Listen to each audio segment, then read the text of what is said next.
If you've recently felt a betrayal or a break in trust in your relationship, odds are you and your partner are having a lot of conversations. And that's actually a pretty common thing. So couples will have long conversations, frequent conversations again and again, and they'll keep asking questions and keep trying to dig into the situation.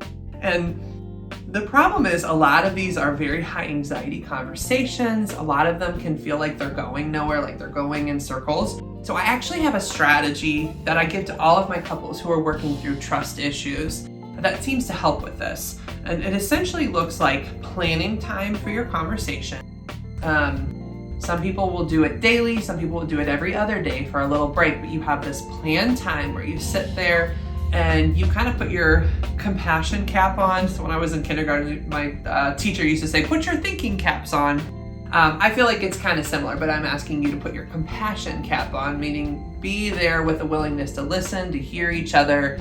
You can ask questions, but be willing to hear the answer, be present for that conversation, because when you have these planned conversations that you know what to expect, it gives you a chance to kind of in your day-to-day life, if you're feeling triggered or feeling overwhelmed, you can say to yourself, okay, I know we are going to talk in just a bit.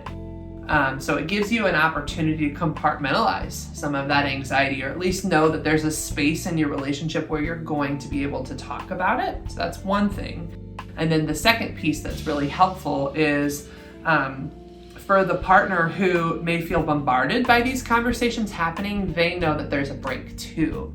And so it actually helps both partners in the situation to feel respected, supported, and to give a space where they can have reasonable conversations.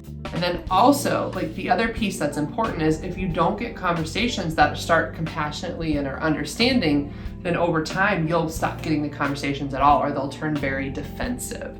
So this particular strategy is meant to prevent that cycle, which really hurts relationships in the long run. So if you would like to see me, please submit a contact form at therapistinstlouis.com, and also like and subscribe for more information.